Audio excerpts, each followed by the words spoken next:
ब्राह्मण समाज पर विवादास्पद टिप्पणी करने और फिर बीजेपी से निष्कासित किए गए प्रीतम लोधी ने ग्वालियर पहुंचते ही अपना शक्ति प्रदर्शन किया। प्रीतम लोधी सैकड़ों की संख्या में अपने कार्यकर्ताओं के साथ फूलबाग अंबेडकर पार्क पहुंचे, जहां उन्होंने भीमराव अंबेडकर की प्रतिमा पर माल्यार्पण किया। इस दौरान बड़ी संख्या में पुलिस बल मौजूद था।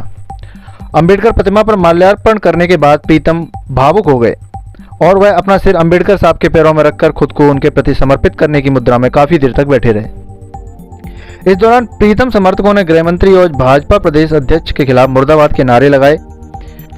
प्रीतम लोधी ने अंबेडकर पार्क में मौजूद लोगों को संबोधित करते हुए कहा कि आज आप लोग सोच रहे होंगे कि प्रीतम लोधी बाबा साहब का आशीर्वाद लेने क्यों आया है, तो मैं बताना चाहूँगा कि देश के अंदर अलग अलग लोगों के लिए अलग अलग कानून चल रहे हैं। बड़ों के लिए अलग कानून है और बड़े समाज के लिए अलग कानून है। मैंने पाखंडी बाबाओं को लेकर बयान दिया तो मुझ पर FIR दर्ज करवा दी गई, जबकि आज यही बड़े लोग हमें गाली दे रहे हैं। खुद को महामंडलेश्वर बताने वाले बागेश्वर धाम बाबा ने मुझे कुचलने की धमकी दी है, लेकिन उन पर कोई FIR नहीं की गई। इसलिए अब देश में अलग अलग कानून नहीं चलेगा। देश में अब बाबा साहब का बनाया गया एक ही कानून चलेगा। बता दें कि भारतीय जनता पार्टी द्वारा प्रीतम लोधी पर की गई निष्कासन कार्रवाई पर SC ST OBC एकता मंच ने नाराजगी जताई है। यही वजह है कि प्रीतम लोधी ने उनका साथ दिया है। अब प्रदेश में इस मामले को राजनीतिक रूप देते हुए सवर्ण बनाम OBC SC ST दिखाने की कोशिश की जा रही है।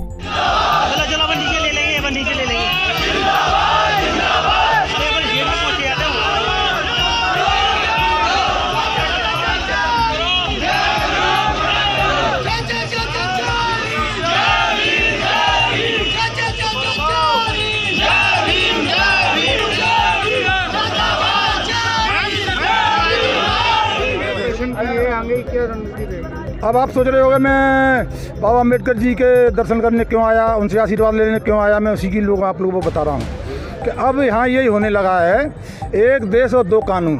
बड़े लोगों के लिए कानून अलग और छोटे लोगों के कानून अलग। जैसे कि मैंने कोई बात बोली, मैंने कहा इन पाखंडियों से थोड़ा सा सावधान रहे, क्योंकि आगे पाखंडी बहुत घूम रहे हैं और पाखंडियों ने ही देश का नाश किया है। जैसे मिर्ची बाबा, जैसे कि जेल में डले हुए राम रहीम हैं, जैसे कि आसाराम बापू हैं, ऐसे लोग जेलों में डले हुए हैं। इनके आश्रम में क्या क्या होता है आप सबसे कोई चीज़ छुपी नहीं है। ये तो मैंने उनके बारे में समझा रहा था, बोल रहा था। इतने में ही किसी के हाथ में वीडियो लगी, वायरल हुआ और तुरंत ही विरोध शुरू कर दिया और प्रीतम लोधी को निष्कृत कराने के लिए मांग उठने लगी, जेल जाने की मांग उठने लगी। मेरे पे FIR कटी गई, 8-10 जगह FIR काट दी गई हैं। मैं इन लोगों से पूछना चाहता हूँ, मीडिया के माध्यम से उस तक बात पहुँचाना चाहता हूँ। कल योगेश्वर जी महाराज ने, बागेश्वर महाराज ने भरी सभा में ये बात बोली थी कि हम प्रीतम लोधी को, कुछ मेरे को मिल गया तो प्रीतम लोधी को हम कुचल के रख देंगे, हम मार के रख देंगे, इसकी इतनी औकात, इसने ऐसा किया, ऐसा बोला। तो मैं इस सरकार से और कहना चाहता हूं, हमारे मुख्यमंत्री जी भले आदमी हैं, उनने एक बार बात की थी कि अगर किसी भी बच्ची पर रेप होगा तो उसको फांसी दी जाएगी। दोस्तों, ये बाबा ने मेरे लिए इतने शब्द बोले और वीडियो वायरल हो रहा है उनका, उन पर कार्रवाई क्यों नहीं हो रही है? कार्रवाई हुई। दूसरी, हमारी समाज की एक बच्ची बंडा में, सागर में आपने किस्सा सुना होगा, 11 साल की बच्ची, एक प्रदीप मिश्रा, जिसने अरुण मिश्रा, जिसने कि बच्ची को पहले अपहरण किया, फिर रेप किया, फिर उसको मार दिया। मेरे भाइयों, लोधी समाज के लोग और अन्य समाज के लोग जो गरीब लोग थे, न्याय मांगने गए तो उन पर लाठियाँ बरसाई गई। ये कानून कहाँ का है मेरे भाइयों? एक आदमी ऊंची जगह पे बैठकर और गाली बक रहा है, मारने की धमकी दे रहा है, उस पर केस नहीं लग रहा है। ये दो कानून हुए कि नहीं हुए? इसीलिए मैं सीधा अम्बेडकर जी पे आया हूँ। और अम्बेडकर जी ने संविधान बनाया है, देश को गरीबों के लिए संविधान बनाया है, और उस गरीब को इस संविधान के लिए मैं आशीर्वाद लिया है और अम्बेडकर जी ने मुझे आशीर्वाद दिया है। इन्हीं से मैं ज्ञान लूँगा और इन्हीं के पद चिन्हों पर चलकर इस लड़ाई को लड़ूंगा और गरीबों के साथ रहूँगा, गरीबों की लड़ाई लड़ूंगा। और इस लड़ाई में अगर मेरा कतरा भी अगर इन्हें मान के चलो बहा दिया, अगर मुझे काट भी दिया, तो मैं इन भाइयों से निवेदन करूंगा कि 2 कंडे डाले आना और वो इतना जरूर बोले आना कि हमारा प्रीतम भैया गरीबों के लिए शहीद हो गया।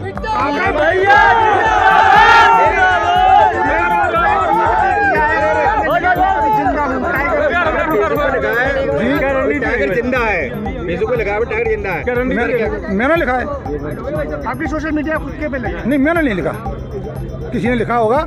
अभी मरा नहीं हूँ, वास्तव में नहीं मरा, अभी जिंदा हूँ, ये बात सही है। आप उमा भारती जी की करीबी माने, इससे आपकी क्या बात हुई जो आपके ऊपर पार्टी ने कार्रवाई करी है? मेरी अभी उमा जी से गया था मैं, उमा जी ने मुझसे बोला था कि आप माफ़ीनामा दीजिए और पार्टी को नुकसान हो रहा है। उमा जी ने मुझे समझाया था और उसी समझ से मैं गया था, बीडी शर्मा जी के पास गया था, बीडी शर्मा जी ने समझाया था, मैंने माफ़ीनामा दिया और मैंने सारी मीडिया के सामने पूरे देश के अपने ब्राह्मण देवताओं से मैंने माफ़ी मांगी। मैंने कहा उनसे, लेकिन इतना करने के बाद फिर मेरे को उसका बहिष्कार करा दिया और मेरे को इसके बाद तो मेरी एक ही रणनीति रहेगी। अब तो मैं सिर्फ गरीबों के लिए और हमारे आदिवासी भाई हैं, हरिजन भाई हैं, पिछड़े वर्ग के लोग हैं, इनकी लड़ाई लड़ूंगा मैं। इसके लिए भी एक बैनर चाहिए रहेगा आपको जी। हमारे बाल ठाकरे जी पे कोई बैनर नहीं था, हमारे अन्ना हजारी पे कोई बैनर नहीं था, तो प्रीतम प्यारे पे भी कहाँ से बैनर लाऊंगा? नहीं जी, एक संगठन खड़ा हुआ है मेरे यार पास। बाबा साहब का आशीर्वाद क्यों है?